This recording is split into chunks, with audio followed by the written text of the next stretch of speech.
Yang pertama-tama saya ucapkan selamat malam kepada teman-teman dimanapun berada, baik di Sintang maupun di sekitarnya atau di luar kota. Saya ucapkan selamat malam, selamat bergabung di pembelajaran daring PKBM Seluam. Pada malam hari ini kita akan mendengarkan materi yang disampaikan oleh Ibu Penny Wulandari. Dia akan menyampaikan materi tentang suhu dan kalor. Nanti beliau akan menjelaskan materi pada malam hari ini. Saya harap semuanya untuk mematikan mikrofon supaya suara dari narasumber kita tidak terganggu. Oke, itu yang dapat saya sampaikan. Selanjutnya saya serahkan kepada Ibu Penny Wulandari untuk menyampaikan materi.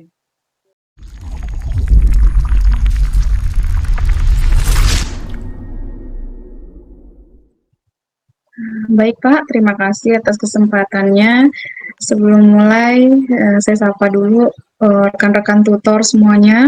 Selamat malam Pak Anton, selamat malam Bu Priscila, dan selamat malam juga bagi teman-teman PKBM semua yang hadir pada malam hari ini. Senang sekali ya hari ini Pak Billy, tidak saya sapa lagi lah ya, karena dari awal udah saya sapa. Jadi senang sekali ya malam hari ini bisa kembali bergabung lagi, belajar bersama kita ya. Jadi di sini nggak ada yang mengajar, nggak ada yang kalau saya bilang nggak ada yang siswa, nggak ada yang tutor lah. Kita semua sama-sama belajar. Kenapa saya bilang sama-sama belajar? Karena sebenarnya kan basic saya itu biologi, walaupun sebenarnya linear ke IPA juga. Tapi saya pikir karena di sini kita harus lengkap juga, bukan cuma biologi tapi harus ada IPA-nya. Oleh karena itu materi kita hari ini sebenarnya gabungan antara fisika dan biologi. Jadi harap maklum aja nanti kalau misalnya ada kedengaran-kedengaran saya buka-buka buku, karena kalau fisika itu bukan basic asli saya gitu. Saya asalnya dari biologi, tapi nggak salah ya kalau kita belajar bersama dan nggak terlalu berat. Nggak banyak kok, nanti slide-nya paling cuma 10 atau 11 gitu. Nah, semoga sabar ya semuanya. Saya coba share screen dulu. Kita mulai aja ya. Selamat malam semuanya. Oke, saya coba share screen dulu.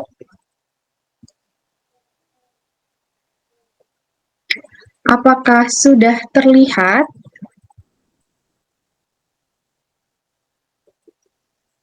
Sudah, Bu. Sudah? Sudah, Bu. Oke, kalau sudah terlihat, bisa kita lanjutkan ya. Oke, jadi seperti yang seperti yang sudah di-share gitu kan, pembelajaran kita malam hari ini tentang suhu dan kalor. Nah, apa yang disebut dengan suhu dan kalor? Jadi sebenarnya ini dua hal yang saling berkaitan. Mirip-mirip tapi ada perbedaannya sedikit lah gitu. Ini kalau di pendidikan formal biasanya dipelajari di pembelajaran IPA.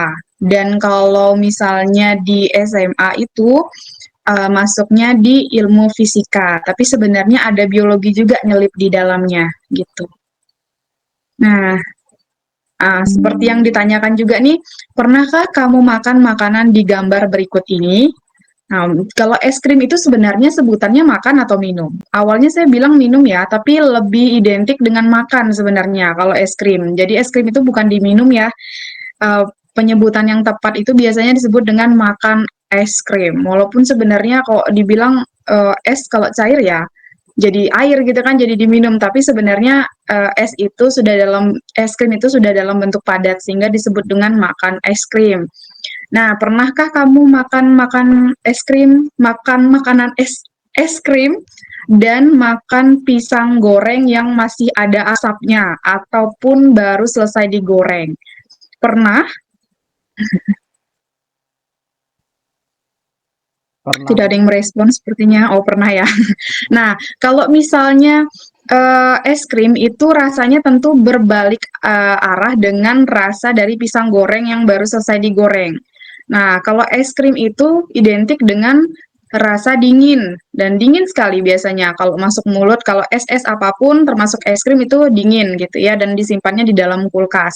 Nah, kalau pisang goreng yang baru selesai digoreng itu rasanya panas gitu ya. Jadi sebenarnya kalau suhu dan kalor itu kaitannya dengan kehidupan sehari-hari adalah dengan yang disebut dengan panas dan dingin. Jadi panas dan dingin itu berkaitan dengan suhu dan kalor. Jadi seperti itu. Jadi kalau untuk suhu dan kalor banyak dijumpai ya dalam kehidupan sehari-hari. Nah, yang kedua, ilustrasi yang kedua selain dari es krim dan pisang goreng tadi juga ada ini gambar hujan dan di sebelahnya itu gambar matahari lagi bersinar terang lah, ilustrasinya seperti itu.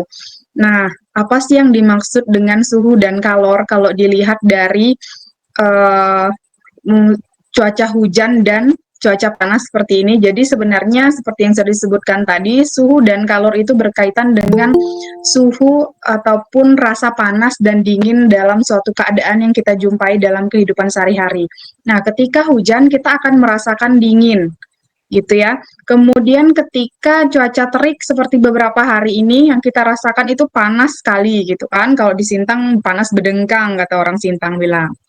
Nah, kemudian yang selanjutnya ilustrasi yang ketiga tentang suhu itu sendiri, misalnya ketika kita belajar di dalam kelas, misalnya kita belajar bersama ada siswa, ada guru, kita di dalam sebuah ruangan misalnya kan, seperti malam hari inilah kita lagi di dalam ruangan atau kamar ataupun ruang tamu kita masing-masing, kalau misalnya posisinya sekarang siang. Nah, di situ lebih sejuk atau lebih dingin rasanya. Kemudian kalau di halaman, sedangkan di halaman sekolah, misalnya kan atau di teras mungkin yang tidak ada atapnya atau di halaman terbuka rumah kita belajar di sana itu akan terasa lebih hangat dan panas atau panas. Apalagi kalau misalnya tidak ada atapnya, kita di bawah langit terbuka, tidak ada pepohonan dan lain sebagainya, itu akan terasa lebih hangat ataupun terasa lebih panas dibanding di dalam ruangan. Oleh karena itu, orang-orang banyak berkegiatan di bawah atap atau di dalam ruangan karena memang lebih terasa sejuk dan dingin. Kemudian yang selanjutnya suhu adalah, nah ini pengertiannya ya, setelah ada 3 ilustrasi tadi, dapat kita simpulkan bahwa suhu itu adalah besaran yang digunakan dalam pengukuran derajat panas atau dinginnya suatu benda dengan lebih akurat.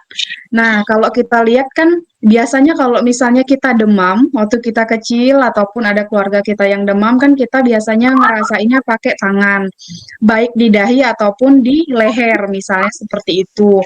Nah, kita akan tahu kalau misalnya suhunya panas itu akan kita akan menyimpulkan bahwa oh ini demam nih gitu kan. Kemudian kalau suhunya dingin kita akan cepat-cepat kasih jaket misalnya seperti itu. Tapi berdasarkan penelitian ternyata suhu dari kulit kita itu sebenarnya tidak pas untuk menentukan derajat panas dari sebuah suhu gitu. Jadi sebenarnya itu diperlukan alat gitu ya, walaupun mungkin orang tua kita akan merasa dahi kita ataupun leher kita ketika panas, mereka akan menyimpulkan itu demam. Tapi sebenarnya alangkah baiknya kita menyediakan termometer di rumah gitu ya, untuk atau alat pengukur suhu karena itu lebih akurat gitu. Karena kadangkala kalau badan kita juga panas atau mungkin kita udah duluan demam, kemudian anggota keluarga kita juga demam, kita tidak akan bisa merasakan apakah dia panas atau tidak. Karena memang suhu itu bisa dirasakan ketika suhu kita lebih rendah dibanding suhu orang yang panas tersebut. Jadi seperti itu. Nah, alat ukur suhu itu disebut dengan termometer. Tadi udah saya sebutkan ya, termometer itu macam-macam. Ada termometer yang bersifat seperti ada skala atau nomor-nomornya gitu kan. Kemudian ada juga yang ketika kita tempelkan di biasanya di mulut juga bisa, di ketiak juga bisa gitu kan. Kemudian di leher juga bisa biasanya. Itu langsung mengeluarkan angka gitu. Jadi seperti itu ada berbagai banyak macam jenis termometer tergantung yang kita perlukan tuh yang seperti apa. Nah, seperti tadi yang juga sudah disinggung, kulit atau indera perasa manusia bukan alat yang tepat untuk menentukan suhu, walaupun sebenarnya bisa kalau untuk keadaan darurat kita nggak bawa termometer. Misalnya seperti itu. Kenapa suhu itu penting untuk dipelajari? Karena memang ini berkaitan dengan kehidupan sehari-hari kita di rumah. Contohnya saja misalnya kayak sekarang kan lagi musim DBD gitu ya, jadi kita harus lebih aware atau harus lebih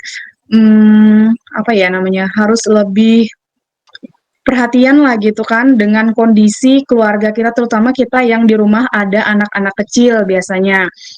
Jadi kalau misalnya suhu sudah meningkat, nah kita harus lebih sigap dalam memeriksa gitu, karena memang ini sangat berkaitan dengan kehidupan sehari-hari. Nah nanti akan dibahas juga berapa derajat sih untuk anak, untuk bayi, untuk orang dewasa gitu kan, suhu yang pas gitu. Jadi jangan sampai kurang dan jangan sampai lebih gitu. Jadi sebenarnya pembelajaran tentang suhu ini banyak sekali manfaatnya. Kalau misalnya di kehidupan sehari-hari kita, dari hal menentukan derajat tubuh manusia dapat bertahan dalam keadaan sehat ataupun sakit, itu juga sangat-sangat harus kita ketahui gitu. Jadi pembelajaran tentang suhu ini sangat-sangat penting, dan juga kalau untuk skala besar itu juga sangat-sangat diperlukan biasanya. Misalnya untuk menentukan sebuah tempat bisa ditinggali oleh manusia atau makhluk hidup tertentu, misalnya di daerah kutub apa saja sih yang bisa hidup di sana gitu. Kemudian yang di daerah panas apa aja yang bisa hidup di sana. Jadi itu sebenarnya sangat-sangat penting untuk mempelajari suhu dan kalor. Nah, jadi yang alat ukur suhu tadi yang harus kita ingat adalah kalau misalnya kita mau beli gitu ya, biasanya paling banyak di apotik gitu. Itu namanya termometer. Termometer itu adalah alat untuk mengukur suhu. Mungkin kita semua udah punya semua ya di rumah gitu. Itu penting ya. Kemudian ini tadi rata-rata suhu tubuh normal manusia berdasarkan usianya. Nah, ini dia untuk suhu normal pada bayi yaitu 36,3 derajat Celcius sampai 37,7 derajat Celcius. Nah, jangan sampai di atas ini. Kalau di atas ini berarti sudah mengindikasikan demam gitu ya. Kemudian suhu normal pada anak, nah beda ya bayi sama anak gitu. Kalau anak 36,1 sampai 37,7. Kemudian kalau untuk suhu normal pada orang dewasa itu kita misalnya 36,5 sampai 37,5 derajat Celcius. Nah, jadi seperti itu ya. Makanya mungkin kalau pas zaman COVID kemarin kita udah sangat-sangat terbiasa dengan termometer. Jadi termometer itu seperti yang tadi disebutkan, dia ada banyak macam. Ada juga yang ditembak ke tangan kayak kemarin itu kan, ada juga yang ditembakin ke dahi misalnya, nanti akan keluar. Kalau misalnya kalau yang COVID kemarin, kalau misalnya kita lebih dari 37,5 derajat, dia akan berwarna merah misalnya seperti itu. Nah, jadi untuk suhu normal pada orang dewasa yaitu 36,5 sampai 37,5 derajat Celcius. Kemudian dalam kehidupan sehari-hari juga yang menerapkan prinsip dari suhu, memperhatikan gitu ya, memperhatikan suhu dan kalor ini banyak macamnya. Di antaranya misalnya kalau kita perhatikan mungkin di daerah kita semua sudah memiliki listrik ya. Kalau yang sudah memiliki listrik itu biasanya kan ada tiang-tiangnya tuh. Nah, kalau kita perhatikan aja ya, jangan dipegang gitu kan. Diperhatikan dari bawah, itu setiap kabel listrik yang 3 menjuntai di atas itu selalu dipasang kendur ataupun kendor gitu ya, bahasa sehari-harinya itu kendor. Kenapa dipasang kendor? Karena memang bahan dasarnya adalah logam dan itu berkaitan dengan suhu atau tingkat panas yang panas atau dingin ketika kabel listrik tersebut dipasang, karena kabel listrik itu kan tidak ada atapnya, kemudian di alam terbuka gitu ya. Nah, ini kenapa dipasang kendor? Karena sebenarnya ini bukan berkaitan dengan panas, tapi berkaitan dengan suhu dingin gitu. Ternyata logam kabel listrik itu kalau misalnya dingin, dia menyusut gitu. Kalau menyusut itu artinya adalah dia berkurang ya jumlahnya gitu. Bukan tiba-tiba berkurang yang hilang gitu, tapi menyusut itu adalah dia memendek gitu.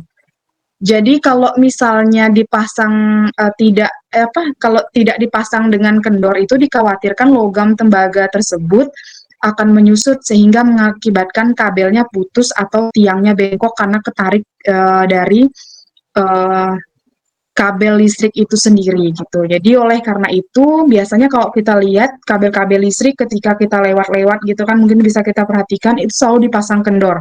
nggak dipasang seperti kita masang jemuran, kita biasanya pakai tali kabel bekas mungkin kan, biasanya kita kan pasangnya tuh terek gitu ya, biar dia nggak cepat biar tahan gitu ketika pakaian kita dijemur, dan itu berbanding terbalik dengan kabel listrik gitu. Kalau kabel listrik tidak bisa dipasang seperti itu karena talinya itu bisa memuai dan menyusut. Nah, kalau suhu dingin seperti malam hari itu biasanya logam kabel listrik itu akan mengurangi tingkat kapasitas panjang dari kabel listrik itu, sehingga biasanya dia bisa menarik dari tali-tali yang lain, sehingga harus dipasang kendor biar tidak mengakibatkan kabelnya putus atau menarik tiangnya sehingga tiangnya menjadi bengkok. Jadi seperti itu. Nah, bukan cuman pada zat padat saja. Kalau misalnya kabel tadi kan itu zat padat ya. Kalau misalnya yang zat cair itu ternyata dia berbanding terbalik gitu. Nah, kalau misalnya tadi menyusutnya karena cuaca dingin, kalau air, zat cair itu kan seperti contoh nih gambarnya itu adalah kita lagi merebus air. Nah, ketika dia sudah mendidih dan kita biarkan, apa coba yang terjadi gitu kan? Ketika kita membiarkan mendidih atau kita lupa matikan air gitu kan, itu biasanya air, matikan apinya maksud saya, itu biasanya airnya itu akan menghilang gitu. Nah, ternyata kalau misalnya pada zat cair atau air, cairan gitu ya, itu kalau dipanaskan, dia akan menyusut gitu, akan berkurang. Sedangkan pada zat padat tadi, kalau misalnya dia eh, didinginkan, itu yang dia akan menyusut. Nah, berbanding terbalik ya, kalau ini didinginkan, dia akan memuai. Kalau misalnya ini apa dipanaskan gitu kan, dia akan menyusut atau menghilang. Jadi sifat zat cair dan zat padat itu berlainan arah. Nah, seperti itu. Jadi kalau ketika kita sebenarnya ini nggak perlu lagi harus diajarkan nanti kalau misalnya udah mendidih matikan ya kompornya, itu sudah kita ketahui. Tapi sebenarnya hal seperti ini, hal sederhana seperti ini sudah jauh sebelumnya diteliti oleh para ilmuwan-ilmuwan kita yang luar biasa. Sebenarnya ini berkaitan sekali dengan ilmu-ilmu fisika. Jadi yang harus kita ketahui itu adalah IPA itu sangat dekat dengan kehidupan kita sehari-hari. Apapun materi pembelajarannya seperti kimia, fisika, biologi, semuanya itu adalah hal-hal yang berkaitan dengan kehidupan kita sehari-hari. Nah, seperti ini contohnya gitu kan. Jadi sebenarnya apapun yang disampaikan pada fisika itu adalah untuk kita melakukan aktivitas kita sehari-hari sebenarnya. Jadi seperti itu. Nah, yang tadi kan udah kita bahas tentang suhu. Kemudian bagaimana tentang kalor gitu kan? Kalau kalor itu sebenarnya adalah perpindahan suatu energi gitu, energi suhu itu sendiri. Nah, kalau misalnya kita merasakan, misalnya kita berjabat tangan dengan orang, seseorang mungkin dalam keadaan grogi, misalnya grogi ataupun lagi demam. Kalau grogi biasanya tangannya dingin gitu kan. Kemudian kalau misalnya demam, tangannya terasa panas. Nah, sebenarnya ketika suhu kita lebih rendah ataupun lebih tinggi, biasanya suhu tersebut akan berpindah. Berpindahnya dari mana? Misalnya kita yang bersuhu panas, orang tersebut grogi, misalnya seperti itu. Ataupun lagi kedinginan lah, misalnya di tempat yang dingin, biasanya kan kalau udah kedinginan kita memegang tangan keluarga kita misalnya untuk menghangatkan. Nah, sebenarnya panas dari tubuh kita itu bisa berpindah. Itulah yang disebut dengan kalor. Jadi seperti itu. Kemudian kalau misalnya seseorang lagi demam misalnya seperti itu kan, kemudian kita memegang tangan dia.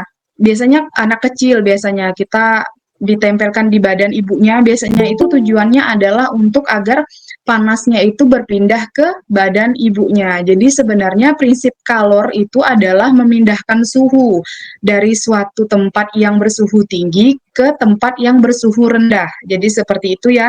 Biasanya pertolongan pertama bagi anak-anak yang demam misalnya suhunya naik gitu kan. Jadi biasanya harus dekat dengan ibunya, dan jangan sampai ibunya juga demam gitu ya. Jadi sebenarnya itu biar suhu yang tinggi itu berpindah ke suhu yang lebih rendah. Jadi bisa ada transfer antara energi yang dihasilkan oleh kalor yang tinggi ke energi yang dihasilkan oleh kalor yang bersuhu rendah. Nah, yang sering kita lakukan adalah hari ini mungkin lebih erat kaitannya contohnya dengan demam lah ya, karena sebenarnya suhu itu berkaitan dengan panas dan dingin aja gitu.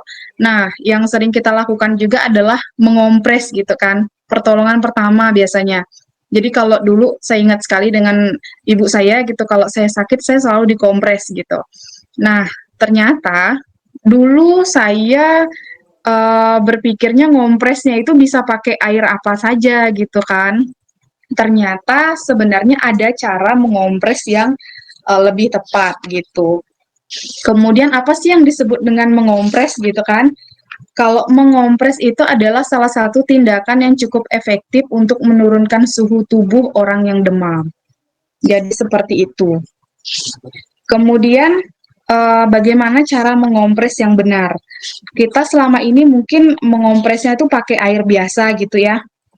Jadi saya pun biasanya itu keseringan biasanya kalau ngompres tuh pakai air biasa lah kok dari kecil dulu, bahkan kadang pakai air dingin gitu. Tapi yang harus kita ketahui faktanya adalah cara mengompres yang benar adalah menurut IDAI atau Ikatan Dokter Anak Indonesia itu merekomendasikan untuk mengompres dengan menggunakan air hangat. Kenapa? Karena hal ini berkaitan dengan suhu air hangat yang lebih tinggi sehingga air hangat lebih cepat menguap gitu. Kemudian kalor yang berasal dari tubuh yang demam dapat menguap melewati pori-pori sehingga suhu tubuh akan turun. Kemudian kenapa nggak dianjurkan untuk mengompres menggunakan air dingin? Karena air dingin dapat membuat pori-pori mengecil sehingga panas dalam tubuh lebih sukar menguap dan keluar dari dalam tubuh. Jadi seperti itu ya. Ternyata kalau misalnya biasanya ibu-ibu yang suka ke salon misalnya kan itu biasanya kan dibersihkan wajahnya itu sebelum mulai facial misalnya ataupun membersihkan wajah itu biasanya pakai air hangat terlebih dahulu. Kenapa pakai air hangat? Ternyata air hangat itu bagus untuk membuka pori-pori gitu kan, pori-pori kulit gitu. Jadi biasanya wajah lebih bersih. Ternyata kalau dalam hal mengompres juga sama. Biasanya menggunakan air hangat, kemudian pori-porinya terbuka sehingga lebih cepat suhu hangatnya itu keluar gitu. Suhu panas yang ada di dalam tubuh seseorang yang sedang demam itu lebih cepat keluar ketimbang menggunakan air dingin karena prinsip dari air dingin itu untuk bisa menutup pori-pori gitu. Jadi sebenarnya lebih bagus menggunakan air hangat kalau menurut Ikatan Dokter Anak Indonesia gitu. Kemudian fakta yang selanjutnya tentang kalor itu sendiri pada kehidupan sehari-hari, mengapa jika menggunakan baju berwarna hitam pada saat terik matahari akan terasa sangat panas gitu. Ini sudah menjadi hal yang tidak asing lagi lah ya kita dengar gitu kan. Orang-orang kan biasanya berkata bahwa saya nggak mau pakai baju hitam apalagi siang-siang panas sekali gitu kan. Nah, ternyata sifat dari baju berwarna hitam dan baju yang berwarna lain selain dari hitam itu berbeda. Kalau misalnya warna hitam pada baju itu adalah penghantar kalor yang sangat baik gitu. Jadi panas matahari dapat dihantarkan atau dapat diserap dengan baik oleh baju berwarna hitam. Oleh karena itu, ketika kita pakai baju warna hitam, biasanya terasa lebih panas gitu kan. Apalagi kalau kita ke ladang atau kita ke kebun, kita pakai baju hitam legam gitu di ladangnya, siap-siaplah kita merasakan kepanasan. Oleh karena itu, ketika kita berada pada terik matahari, sebaiknya kita menghindarilah pakaian yang berwarna hitam, kecuali mungkin kita berada di sebuah gedung yang tidak terlalu panas gitu, itu boleh gitu kan. Kalau misalnya kita lebih tahan gitu. Tapi kalau misalnya kita di alam terbuka, kemudian di kondisi yang panas terik gitu kan, terik mataharinya terasa sangat menyengat, itu sebaiknya menghindari warna-warna baju yang berwarna hitam karena itu dapat menyerap panas dan menghantar kalor dengan sangat-sangat baik gitu. Nah, selain dari itu, bagaimana sih upaya untuk menjaga kestabilan tubuh gitu kan? Ini sudah kita ketahuilah dalam kehidupan sehari-hari gitu kan, cuma penekanannya saja. Yaitu yang pertama tentunya ketika cuaca dingin kita pasti akan menggunakan jaket atau selimut gitu kan. Misalnya kita mungkin tidur lagi camping misalnya atau berkemah di alam terbuka, kita pasti akan menggunakan jaket dan selimut tebal. Ataupun misalnya seharian hujan, 2 hari hujan gitu kan, nggak ada panas sama sekali, biasanya kalau lebih dingin. Jadi kita biasanya menggunakan jaket dan selimut. Itu ada tujuannya ya sebenarnya, untuk manusia mempertahankan kestabilan suhu tubuh, yaitu 36 sampai 37 derajat Celcius tadi ya. Karena tidak boleh di bawah ataupun tidak boleh di atas gitu. Kemudian yang kedua, tubuh itu tadi kan kalau cuaca dingin kita pakai jaket dan selimut. Nah, bagaimana kalau misalnya dalam cuaca panas gitu kan? Kalau dalam cuaca panas, ternyata tubuh kita sendiri yang akan merespon. Jadi luar biasa ya, Tuhan tuh menciptakan tubuh kita sesuai dengan porsinya gitu untuk menjaga kestabilan suhu tubuh itu sendiri. Bayangkan saja kalau misalnya kita tidak bisa menjaga stabilan tubuh, tentu saja tubuh kita akan bermasalah gitu, struktur kerja di dalam tubuh kita. Nah, kalau misalnya cuaca panas, tubuh kita akan mengeluarkan keringat gitu ya. Kalau sudah mengeluarkan keringat, ternyata keringat yang keluar dari dalam tubuh kita kan punya apa namanya? Punya kelenjar keringat di dalam tubuh kita. Ataupun ketika kita berolahraga dan tubuh kita terasa panas, kita juga akan mengeluarkan keringat. Ataupun kita bekerja, menyangkul, dan lain sebagainya, itu juga akan keluar keringat. Ternyata karena itu ada proses suhu panas dalam tubuh kita, sehingga ketika keringat keluar, keringat itu akan mengikat suhu panas tersebut sehingga tubuh kita tetap stabil, gitu ya. Ketika kita berkeringat, kemudian suhu panas itu juga keluar, jadi tubuh kita suhunya akan tetap stabil di angka 36, sekian dan sampai 37, sekian gitu. Nah, itu upaya menjaga kestabilan suhu tubuh. Kemudian bagaimana jika pada hewan tertentu tidak memiliki kelenjar keringat? Nah, seperti yang gambar ini ya. Ini adalah gambar anjing gitu. Anjing ternyata salah satu hewan yang tidak memiliki kelenjar keringat seperti manusia. Kalau manusia, kalau suhunya panas, tinggal tubuh langsung berkeringat, suhunya akan tetap stabil gitu. Sedangkan anjing tidak punya kelenjar keringat. Bagaimana kalau anjing lari-lari gitu kan, kemudian dia nggak punya kelenjar keringat, dia nggak keringetan gitu. Itu gimana gitu kan? Ternyata caranya adalah anjing suka menjulurkan lidahnya. Kalau kita perhatikan gitu ya, anjing biasanya kalau udah lari-lari dia pasti akan ngos-ngosan dan menjulurkan lidahnya.